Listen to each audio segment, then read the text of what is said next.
In ancient times, there were lamps that contained gin, but they were cursed items, and the wishes never came true, only sadness and horror. Now, in the new millennia, a group of friends have found the lamp and wish for podcast glory. But little did they know that their wish would be granted in the most terrifying way imaginable by watching the outing. So grab your monkey's paws and turn off your lights, because it's horror movie night!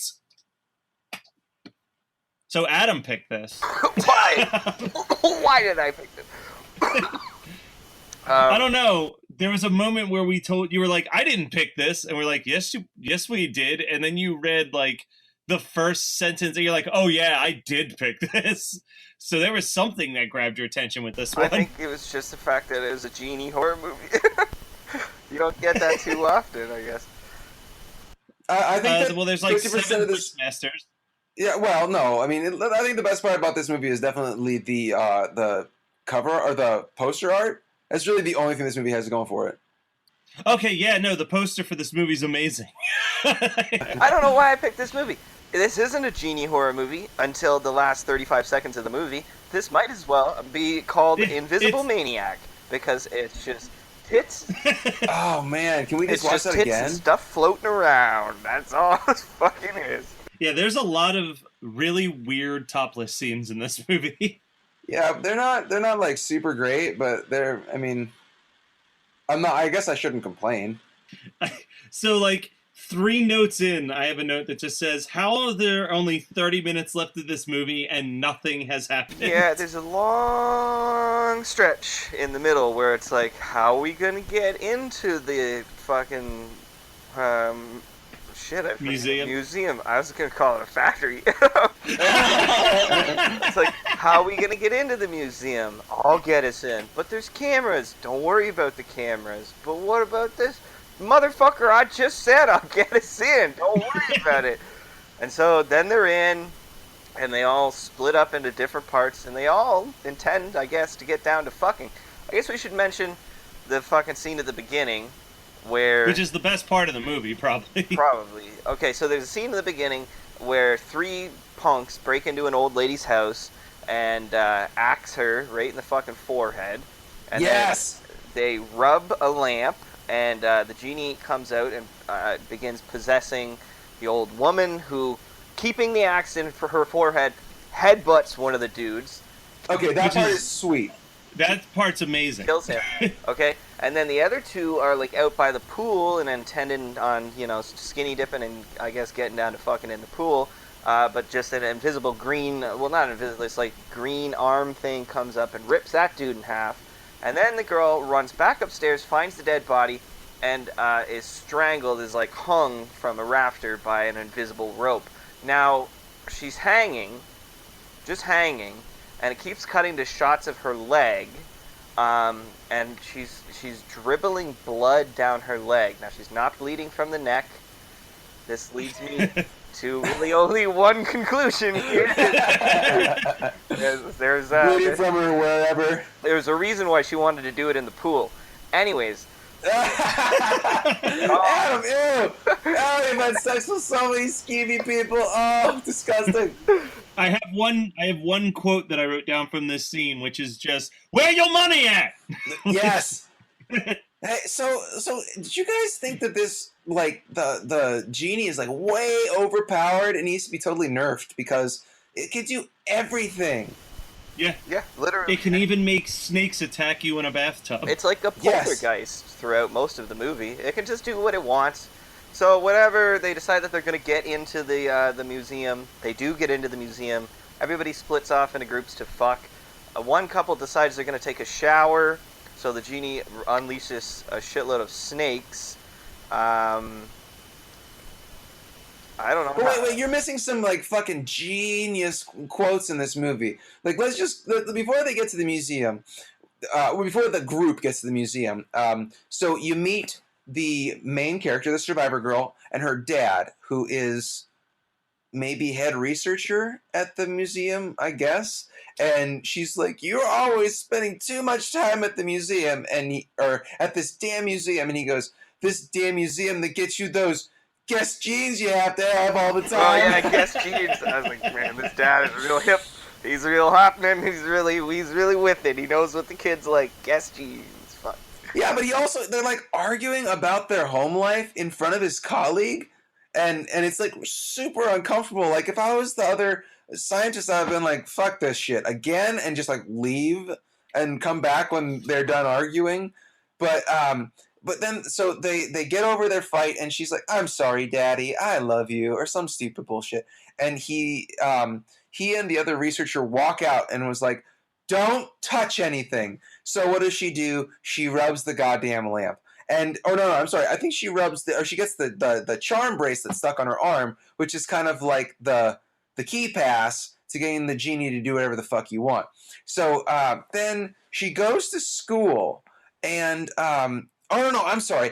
That's like a Saturday or something, or a Sunday, and then the next day she's helping her dad get ready for work, and it's like breakfast slapstick. Every horror movie apparently needs breakfast slapstick. Like he drops his burning toast on the carpet, and it like burns the carpet, and he like stomps with his bare feet, and she's like, oh, you Daddy, I love you, here's a kiss on the cheek, I'm gonna go to school.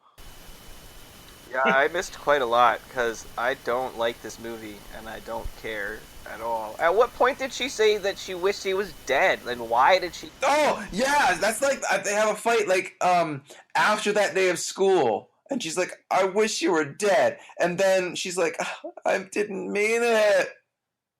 She apologizes like instantaneously after saying it too. Yeah, Genie's a real dick and a real stickler for the rules, because like he went back like way back to the beginning of their relationship just to pull something shitty out to deal with her.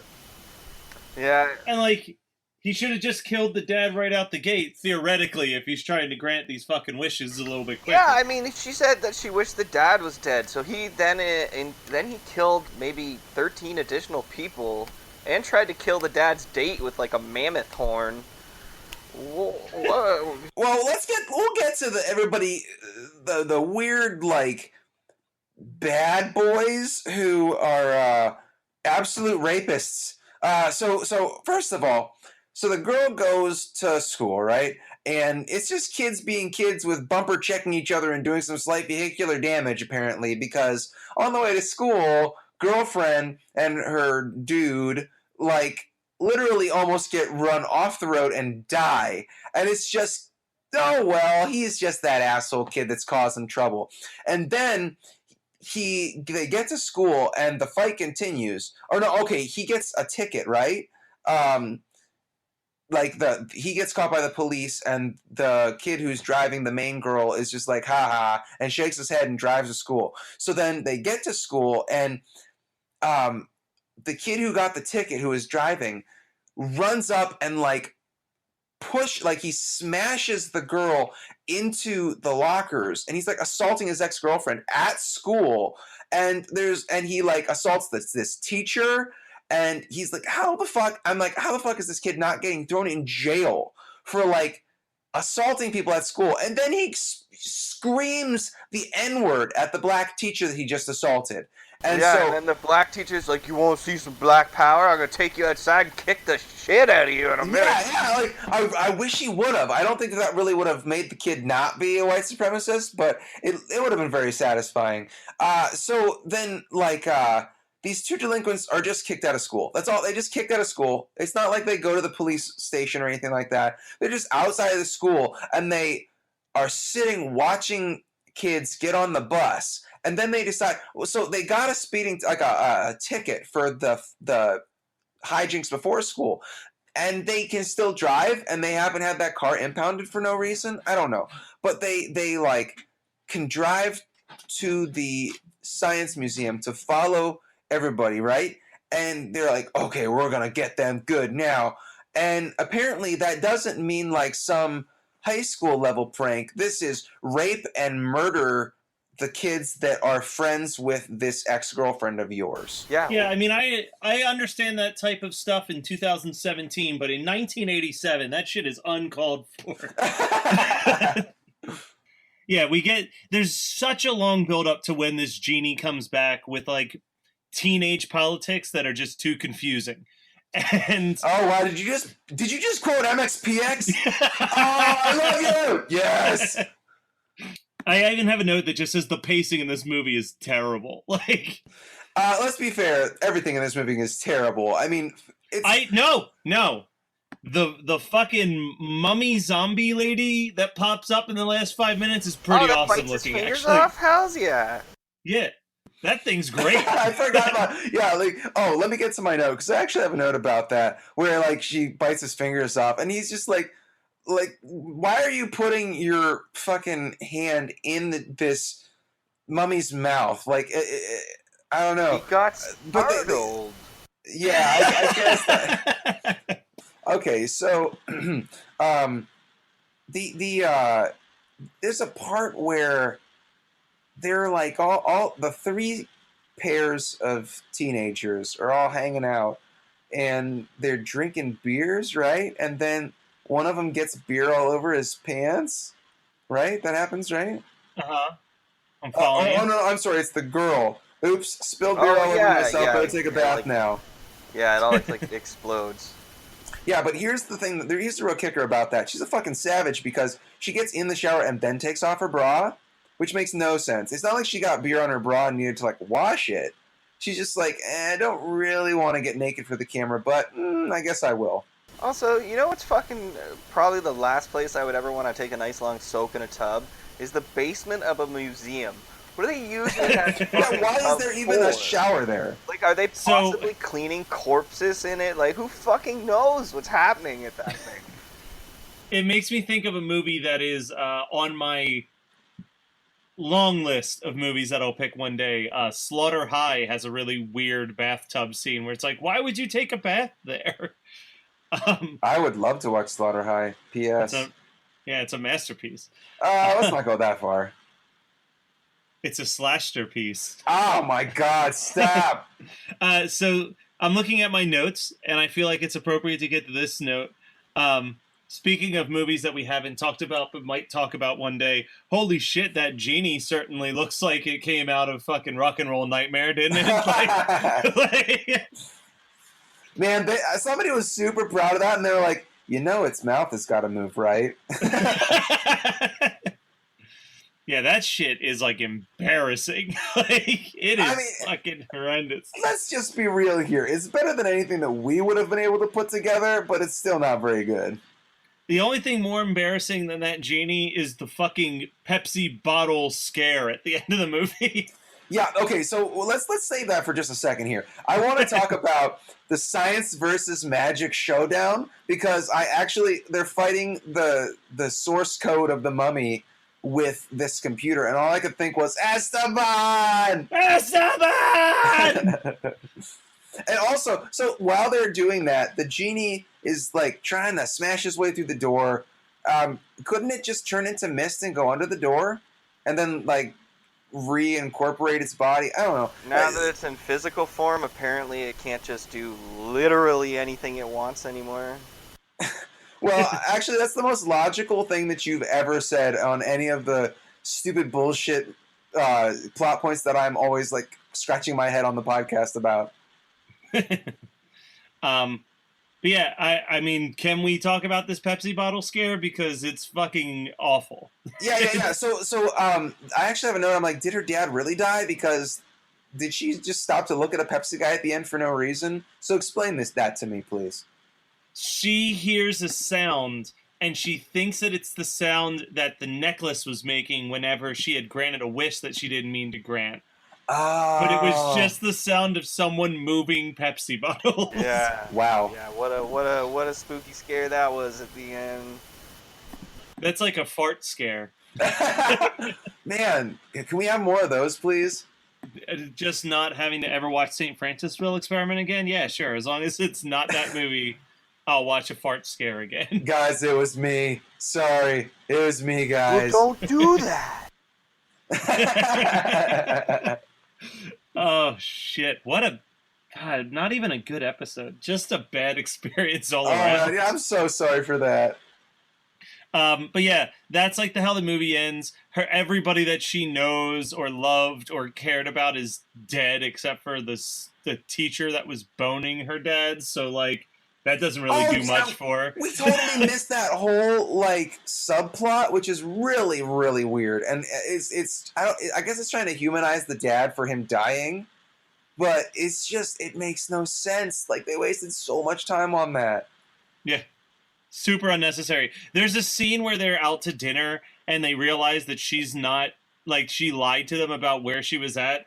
And it feels like it belongs in a fucking TGIF sitcom, not a goddamn horror film from 1987. She said that she was at Jason's house. Well, when I called Jason's mom, they said he was at Rory's house. And, oh, where are these croaky kids? They're dead. They're all fucking dead is what they're...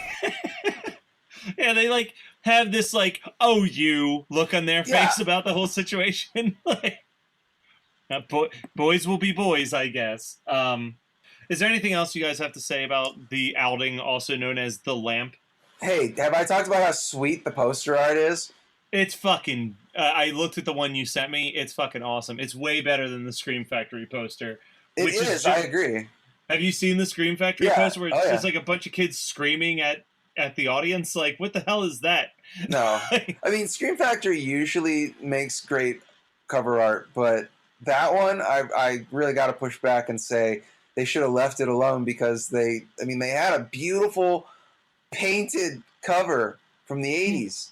Well, this is the thing that confused me, though, is that the movie's only available on, like, a double feature one, which on those they don't hire someone to do new artwork. So that was apparently one of the original posters or, like, maybe the VHS cover, but they picked the wrong fucking poster or VHS cover to put on that thing. Well, you know what? They probably watched the movie and then gave it to an intern and was like, just fucking draw something up. Who gives a shit? It's just this drawing of stick figures standing next to, like, the genie from Aladdin, and they're like, there you go. There's the movie for you. Trash Video is your one-stop video shop in Sleazoid City. Who the fuck is that dickhead? I don't know. We have the best rental stock of horror, cult, B-grade movies available on VHS. Movies with corpse rape? Oh, let me get set. Blu-ray?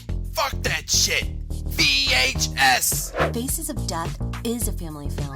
Our professional, friendly, and knowledgeable staff are here to help you. Hey, Roxy, after the shift, you wanna go watch a porno with me?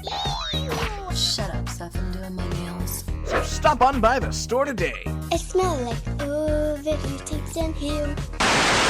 TrashVideoPodcast.com. So what did you guys watch this week? I really got nothing for this one. I'm excited because tonight's Sunday, and my intention is to be watching some Game of Thrones. Game of Thrones. Hey Adam, so do you ever, like, get surprised when people die on that show now, or is it just kind of, like, expected? Yeah, no, people die. It happens. I'm fine with it. I mean, there's some people that I don't want to die, but if they did die, I'd be like, ballsy move. Nice. Are you trying to tell me that you haven't been back to watching any of the trash TV that you love so much? Bro, I never stopped watching trash TV. I mean, Well, why don't you Because, give us like- a little vignette from it? from some trash TV that I've been watching. Yeah. I don't know. I watched like half an hour of Cops Too Hot for TV the other day. And there's this pretty great part where this drunk guy, his like pants are hanging down past his ass, and they're trying to get him to go into the squad car, so they're pushing up against him. And he just keeps going. You're in my ass. Could you maybe like back the fuck up and get out of my ass, please? Because you're right fucking up inside of my ass. It just keeps doing that. Are you sure that wasn't that episode of Reno 9/11 where they have the guy who does the drunk test and it just becomes a dancing test? Well, no, I think a lot of Reno 911 skits though come directly from them watching Too Hot for TV episodes of Cops. So I watched a film from 2016, which is always a risky move when I watch a new horror movie because it's usually garbage. And this one was no different. I watched The Boy, which The Boy. I'd heard. Where it's like a mannequin or something. Yeah, but you know how I love doll movies, so I was like, all right, I'll watch this. Yeah, you do. And I'm not gonna spoil the movie per se. You're not but going to spoil it does- for me because I already read up on what the twist was. Yeah, I was gonna say the twist is like there's this thing that happens in horror where one movie does a twist and then it feels like 14 other fucking movies do the exact same goddamn twist. And The Boy is in that same category right now where like it's okay, like the atmospheric element of it is nice and it has like a fun, it's well paced and it's fun, I guess, but like the twist is just so goddamn stupid. it's Been done super to stupid. death, in my opinion. In like 3 years. Like it was like a twist that wasn't done really at all. And then in like between 2014 and 2017, it's been done like 20 times. Yeah, absolutely. Hey, did I tell you guys about a Netflix sci-fi movie I watched like months ago? Like in the spring? No, but it's your turn, so let's talk about it. Okay, so I've got a sci-fi movie and a horror movie. I've actually got a sci-fi movie, a horror movie, and a comic book movie to talk about. Because I was actually like, I know that there's stuff on Netflix that I've forgotten to mention. So let me just get it out of the way. I actually, on Megan's insistence, started watching Spawn again, giving Spawn another chance. Like the cartoon Spawn? No. The John Leguizamo live action movie from like 1997. Yeah, that masterpiece. Michael Jai White. Oh my god. It's so bad. I actually couldn't even make it halfway through this time. I thought it was lame when I first watched it, but then rewatching it as a real adult, I was just like, man, people were so jazzed for this movie. Really, the only good thing is John Leguizamo is the clown. But so I did rewatch that. I tried to rewatch that, failed. And then I watched. Oh my god, I just had it. The sci-fi movie that I watched was called Spectral. Yeah, I don't remember you talking about this one. Okay, good. It's not very good. It's kind of cool looking, and the concept is cool, but it's like this post-war future where they're basically like a shitload of refugees, and there's this new kind of soldier it's like a ghost, and the only way that you can fight it is by shooting it with like pellet salt, and so there are like these marine type people that are running around trying to save these refugees from these ghost soldiers, and they have like special ghost glasses on. It's so cheesy, but I mean, it takes itself too seriously from time to time. But if you're in the mood for kind of like a mindless sci-fi flick with ghosts, it's kind of fun and worth the hour and a half. But there was a good movie that I did watch that I want. Well, it's not good, but it got picked up by Netflix, and it was on my watch list for like a year before I could actually find a copy of it. It was on Netflix. It's called The Windmill. Never ever heard of that shit.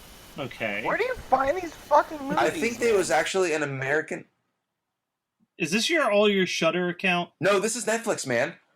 Oh, you're making a mistake, man. Netflix never has any good horror movies. No, I know, but here's what gets me is Shudder does not work on my laptop. It only works on my desktop, and I don't know why. Like, I have it. I'll use Chrome to try and watch Shudder on my laptop in bed, and it won't work. And when it does work, they don't have subtitles, so I actually have to watch it when I work from home, or if I'm at my desktop, I'll watch Shudder. But that's the only place I can watch it. I can't watch it on my laptop because it either glitches out or I have to have headphones in. And I can't watch it on the Apple TV because our Apple TV is not the newest version, which actually has the Shudder channel on it. So when that one craps out, I can actually watch Shudder on it. But until then, I can only watch it on my desktop. So I don't watch as much Shudder as I'd like, but I still pay for the service and I love it. But so I'll watch Netflix horror movies. So this movie, The Windmill, was I think it was a 2015 movie, and I think that it was Dutch and American, and so it's like it was actually done in Amsterdam or something like that. I think, I'm not positive, but it's kind of like this. You know, the Midnight Meat Train? Yeah.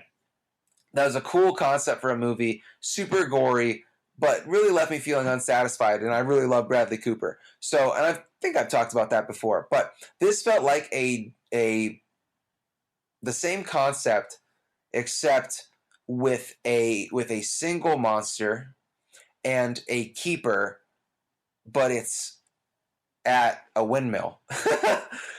So it's kind of like this character who's harvesting souls for this eternal evil, like this undying evil, and even if you think you escape, you can't escape. That's kind of, I wouldn't suggest you watch it unless you're hard up for a Netflix horror movie, because it's not super terrible, but it's not really great. Like, I would watch anything on Shudder before I watched The Windmill again. But yeah, those are movies that I wanted to mention, just touch on. The Windmill has some pretty sweet gore, like Hatchet level, kind of like over the top gore. Okay. So it's not the end of the world if you watch it, but seek it out if you're looking for horror on Netflix. It's about as good as you're going to get. All right. I absolutely will. That was The Outing, also known as The Lamp, from 1987, picked by Adam because he hates us. He hates us. He has to hate us. Why would he do this? Don't worry, I hate myself as well. It's good. It's a terrible movie, and I don't know why he would do this to us, and I don't know what to do, and I don't know how to go on. But you can go on by going to hmnpodcast.com if you want to leave us some comments and love, and check out all of our stuff, like our Facebook account and our Twitter account and our SoundCloud account and our iTunes, and you can give us some rates and reviews and all that good stuff. Also, you can email us at hmnpodcast@gmail.com and let us know movies that you'd like us to watch. Starting next week, we're going to begin the Listener Appreciation Month, in which we pick only movies that you guys have suggested to us. So, while we have all of September picked out, the next one will probably be like January or February. So get those emails into us now so they have a chance to be picked. You can't hear it, but I'm like doing a really cool, like, evil Vincent Price thing with my hand, and it's really scary. Yeah, but we can't hear hand movements, Matt. That's not how sign language works. So definitely come and check out all of the cool things going down at hmnpodcast.com and all of the cool stuff that we do on our Facebook account. Thank you so much for listening, and we'll be back next week.